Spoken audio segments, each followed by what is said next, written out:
Bodo latest update बयखौबो फरायबाय दिनैनि रादाबखौ फरायदों आं प्रमोद खाख्लारि गिबिनि आपडेट दङ चिराङाव ड्राग्स फालांगिरि हमदों थांनाय रबिबार खालि चिरां पुलिसआ नायबिजिरनानै सासे ड्राग्स फालांगिरिजों लोगोसे गोबां बिबांनि ड्राग्स बोखांनो हायो चिरां पुलिसआ हमनाय ड्राग्स फालांगिरिखौ उत्पल सरकार होननानै मिथिनो मोननाय जादों चिरां पुलिसआ उत्पलनिफ्राय गंबा ड्राग्सजों बुंफबनाय साबुन केस नोगोद 31,300 रां गंसे अप्पो मबाइल हेन्डसेट बोखांनो हायो नैथियाव दङ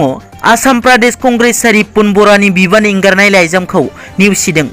बिसायख'थिनि फिथाइ फोसावनायनि उनावनो जेननायनि जाहोनाव आसाम प्रदेश कंग्रेस कमिटि थामहिनबा आफादगिरि बिबाननिफ्राय रिजाइन होदोंमोन रिपुन बराया नाथाय दिनै आसाम प्रदेश कंग्रेसआ मोनसे खौरांगिरि मेल खुंफुंनानै बे खेबनि बिसायख'थियाव जेननायनि जाहोन फोरमायनायजों लोगोसे रिपुन बराखौ दोलोनि आफादगिरि महरै थानो थाखाय खावलायो जेननायनि जाहोन महरै खौरांगिरि मेलाव बुङो दि आसाम जातीय परिषद आरो रायजो दलनि थाखायनो गोबां भटफोरा बुखावजादों होननानै गोबां दोलोनि थांखियानो बिजेपिखौ फेजेननो होननानै लानायाव रायजोआबो आन्दायनानै सोरखौ भट होनो जायो बेनिखायनो भटआ बुखावजादों थामथियाव दङ रडजों गाग्लोबनानै बुथारो 25 बोसोर बैसोनि लाइमोनखौ जामुगुरियाव फालांगिखौ मिरु खालामनानै गिख्रंथाव बुथारनाय जाथाय जायो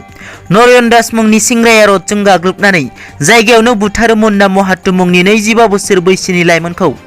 जामुगुरियाव फालांगियारि फसंथाननि मोनसे मटर गेरेजाव मटर मेकानिक महरै खामानि मावदोंमोन मुन्ना महातो आरो नरेन दासआ मुन्ना महातोखौ बुथारनानै जामुगुरि पुलिस थानायाव गावखौनो गथायना होयो नरेन दासआ जिउ खुमानाय मुन्ना महातोनि न'आ जामुगुरिनि महरापारायाव आरो बुथारगिरि नरेन दासनि न'आ बिश्वनाथ सारियालियाव होननानै मिथिनो मोननाय जादों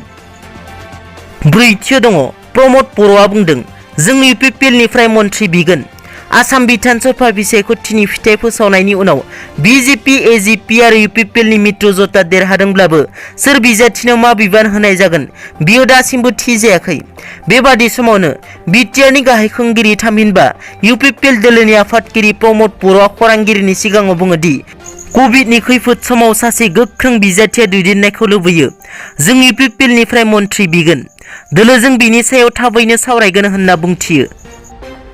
बाथियाव दङ BPF नि बिजाथि रबिराम नार्जारिया रायजो राजाफोरनो साबायखर बावदों 29 नं क'क्राझार सोनाब जनजाति बिधानसभा बियाबनिफ्राय BPF दोलोनि बिजाथि रबिराम नार्जारिया देरहासार जानानै बियाबनि रायजो राजाफोरनो साबायखर बावहरदों 29 नं क'क्राझार सोनाब जनजाति बिधानसभा बियाबाव BPF नि बिजाथि रबिराम नार्जारिया UPPL दोलोनि बिजाथि मनरन्जन ब्रह्मखौ फेजेननानै नैथि खेबनि थाखाय बिधानसभानि MLA मासियाव जिरायनो खाबु मोनो दिनैनि रादाबा एसेनोसै नोंथांमोना जुदि आंनि चेनेलखौ दासिमबो साबस्क्राइब खालामाखै अन्नानै साबस्क्राइब खालाम गोजोन्थों।